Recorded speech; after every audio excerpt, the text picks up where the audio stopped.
Welcome to the review on how to solve basic linear equations. So the directions say to solve the following equation for x. Well, what does that mean? We want to isolate x on the left side so that we can find out which number x represents in this equation. Well, to go back to when we first learned solving linear equations, we want to write down what is happening to that x on the left side of the equal sign. Well, the first thing that's happening is it is being multiplied by 3. Then 5 is added to it.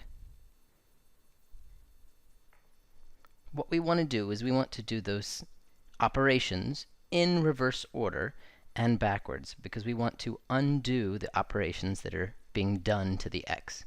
So if we do reverse order here, the opposite of adding 5 is subtracting 5.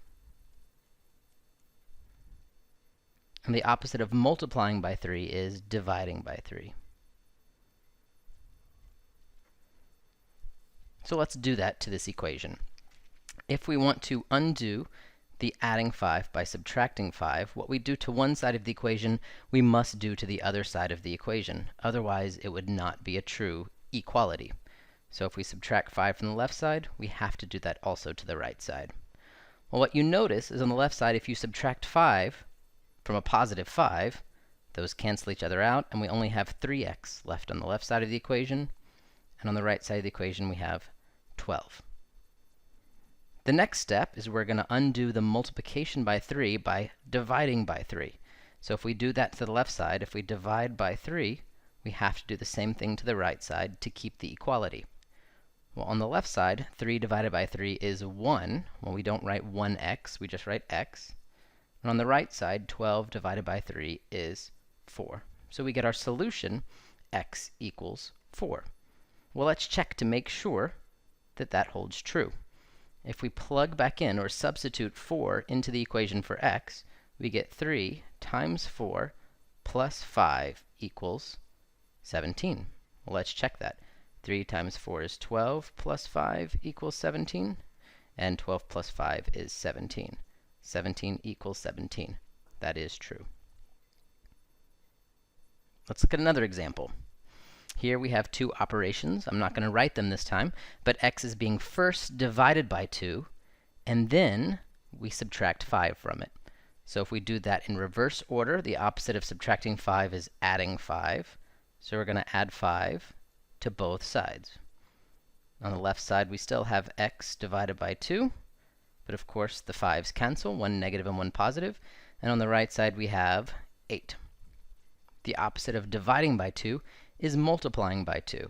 So if we multiply by 2 on the left side, multiplying by 2 and dividing by 2 cancels, but we must do that to the right side as well. So all we have left on the left side is x, and the right side we have 16. So I'm not going to write my checking of the solution, but I will do it in my head. If I were to plug back in or substitute 16 for x, 16 divided by 2 would be 8. 8 minus 5 would be 3, so therefore our solution holds. We're just going to do 2 more examples, and I'll do them a little more quickly here.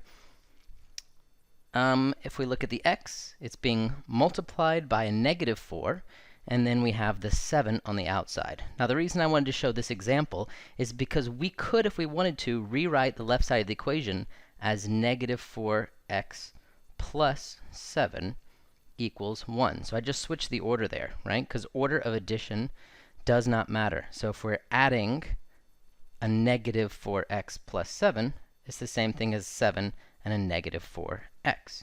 This helps us a little bit to see the first operation that we're going to undo is this adding 7 by subtracting 7. And we have negative 4x on the left side equals negative 6 on the right. And then the opposite of multiplying by a negative 4 is dividing by a negative 4. Now here we have 6 divided by 4, because a negative divided by a negative is a positive. Well, we want to make sure that this is the best solution we can have, so let's simplify that. 6/4 reduced to the fraction, 3 halves, so that is our final answer. Now, this one is not as easy to check in our brain. We may need to use paper and pencil to check the solution, but we can do that by plugging in 3/2 back for x and then checking that solution. Now, I'm going to write that quickly here. If we were to plug in 3/2, 4 times 3/2 gives us 6. Now, you probably can't do that so quickly in your head, but there is a video on reviewing multiplying by fractions. So if you need to go and review that, you can see how you can evaluate that more quickly to find out that the answer does hold true. And the last example here has parentheses. The reason why is because if we look at x, even though with order of operations, multiplication comes before subtraction, we do have parentheses or brackets here. So therefore, we need to realize that the first operation is subtracting 3, then multiplying by 5. So to do this in reverse order, we're going to divide by 5 first in this example. The 5's cancel on the left side, and we have x minus 3 equals -9. Then we undo the subtracting 3 by adding 3 to both sides. And we end up with x on the left side equals -6. Let's quickly check our answer. If we were to plug back in -6, we would get -6 minus 3, which is -9. 5 times -9 is -45, so that solution holds true.